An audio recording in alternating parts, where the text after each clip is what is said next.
जय हिंद दोस्तों।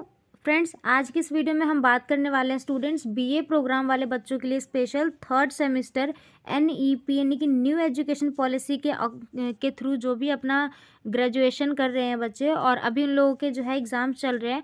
और बेसिकली ये जो वीडियो है बहुत ज़्यादा इंपॉर्टेंट वो रहने वाली है थर्ड सेमेस्टर वाले बच्चों के लिए, सेकेंड ईयर थर्ड सेमेस्टर वाले बच्चों के लिए ये रहने वाला है, जिसमें हम बात करेंगे कि जो आपका 4 तारीख को ड्यू सोल वाले बच्चों के लिए जो 4 तारीख को आपका एग्ज़ाम है, किस चीज़ का एग्ज़ाम है आपका, यहाँ का इमोशनल इंटेलिजेंस पे इनका जो एग्ज़ाम होने वाला है आपका, इसके कुछ इंपॉर्टेंट और महत्वपूर्ण प्रश्नों पे हम बात करेंगे। साथ ही साथ हम यहाँ पर ये देखेंगे कि फिजिकोलॉजी इंटेलिजेंस इमोशनल से क्या क्या क्वेश्चंस जो है बन सकते हैं, या इमोशनल इंटेलिजेंस से किस किस टाइप के क्वेश्चंस तो बन सकते हैं। तो यहाँ पे हम बात करेंगे इंपॉर्टेंट क्वेश्चंस एंड आंसर्स की। ठीक है, ये ड्यू के लिए भी होने वाला है, सोल के लिए भी होने वाला है और रेगुलर वाले बच्चों के लिए भी होने वाला है। और सबसे पहली बात कि आप लोगों को आपके एग्ज़ाम्स के लिए बेस्ट ऑफ लक। बहुत ज़्यादा दिल से मैं आपको बेस्ट ऑफ लक बोल रही हूँ, पेपर आपका बहुत अच्छा जाए।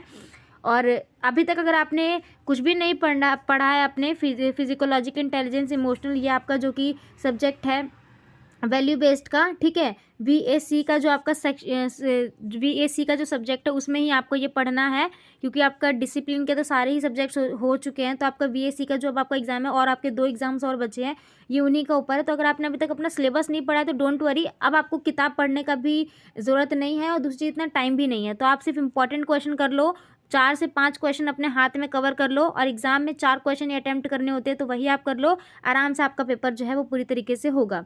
तो इसी टाइप की वीडियोस के लिए चैनल को बिल्कुल एंड तक देखिएगा। और यहाँ पे जो है हम यूजी कोर्सेज के सेमेस्टर फर्स्ट सेकंड थर्ड, साथ ही जो है यहाँ पर सेकंड कोर में इमोशनल इंटेलिजेंस के ऊपर हम बात करेंगे, ठीक है, एनईपी के अकॉर्डिंग। तो देर ना करते हुए हम सबसे पहले इंपॉर्टेंट क्वेश्चन देख लेते हैं एक बार। देखिए यहाँ पर ये पहले क्या था कि एनईपी यानी कि न्यू एजुकेशन पॉलिसी में अब बीए प्रोग्राम वालों को भी सब्जेक्ट दे दिया गया है। बट पहले क्या था कि ये केवल और केवल बीकॉम वालों को दिया जाता था, जो बीकॉम करते थे ना, ये उनको दिया जाता था, वो भी सेकंड ईयर के बाद यानी कि थर्ड ईयर फाइनल ईयर में। बट अभी क्या है कि उनमें ज़्यादा सब्जेक्ट्स बढ़ा दिए हैं, तो फर्स्ट सेमेस्टर वाले में बीए में भी शामिल कर दिया है। ये कुछ चेंजेस इनके थ्रू जो है वो किए गए हैं। तो देखिए यहाँ पर इनका जो क्वेश्चन बनता है, ये देखिए यूनिट 1 से ही क्वेश्चन लिया गया है डायरेक्ट, और एक क्वेश्चन जो है 15 नंबर का आएगा, ठीक है, 15 नंबर का क्वेश्चन आएगा। टोटल यहाँ पे आपका 75 नंबर का पेपर होगा, 75 मार्क्स का। तो आप सोचो पूरे क्वेश्चन में आपको जो है यहाँ पे 5 ही क्वेश्चन अटेम्प्ट करने होंगे, 15 नंबर का एक क्वेश्चन। तो आपको 5 क्वेश्चन ही अटेम्प्ट करने हैं और 15 नंबर का एक क्वेश्चन होगा। तो आपको इसी के अकॉर्डिंग अपना पेपर जो है वो अटेम्प्ट करना है। देखिए फर्स्ट यूनिट से क्वेश्चन आया हुआ है और ऑप्शन में आएगा, तो ये बहुत बड़ी बात है। तो आपके पास ऑप्शन रहेगा, हर एक यूनिट से ऑप्शन है।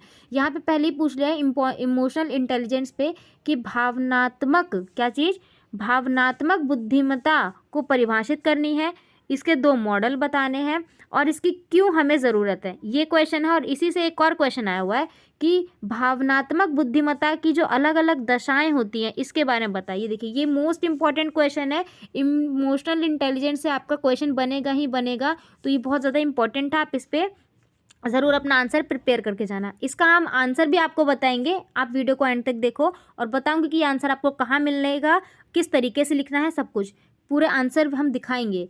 सेकंड क्वेश्चन है, क्या भावनाएं और उनकी अभिव्यक्ति संस्कृति पर निर्भर करती है, और उदाहरणों के साथ इसको बताना है। इसी में देखो एक और है कि स्वयं में भावनाओं को पहचानने की जो महत्वता होती है, इसके बारे में बताओ, और भावनात्मक जागरूकता की स्तरों के बारे में बताना है। ये आया क्वेश्चन नंबर 2। अब देखो क्वेश्चन नंबर 3 बोला है कि भावनाएं और विचार जो होती है वो आपस में जुड़ी होती है, ये कथन है, जटिल तरीकों से व्यवहार को प्रभावित करता है, क्या ये सही है? तो इसमें आपको अपने ओवरव्यू यानी कि पॉइंट ऑफ व्यू लिखना है। साथ में यहाँ पर पूछा है कि भावनात्मक प्रबंधन किसी के जीवन को कैसे प्रभावित करती है, और प्रभावशाली ढंग से इसको प्रतिबंधित करने के कुछ तरीके होते हैं, तो वो बताने। देखिए भावनात्मक मतलब क्या होता है, इमोशन, किसी भी व्यक्ति के इमोशन, हर एक इंसान के अंदर इमोशन होते हैं अलग अलग तरीके के। कोई बहुत ही मासूम सा होता है कि हर एक इंसान के अंदर इमोशन होते ही होते हैं, कोई जल्दी भावुक हो जाता है, किसी की भावनाएं इतनी होती है, किसी को जो है स्नेह बहुत होता है, ठीक है। तो ये अलग अलग चीज़ें हैं, तो इसी के ऊपर आपको यहाँ पर लिखना है। और बेसिकली ये जो सब्जेक्ट होता है ये साइकोलॉजी का सब्जेक्ट होता है, ठीक है। तो देखिए पेपर हमने देख लिया, यहाँ पर क्वेश्चंस हमने देख लिए यहाँ पर किस किस तरीके से क्वेश्चन होते हैं।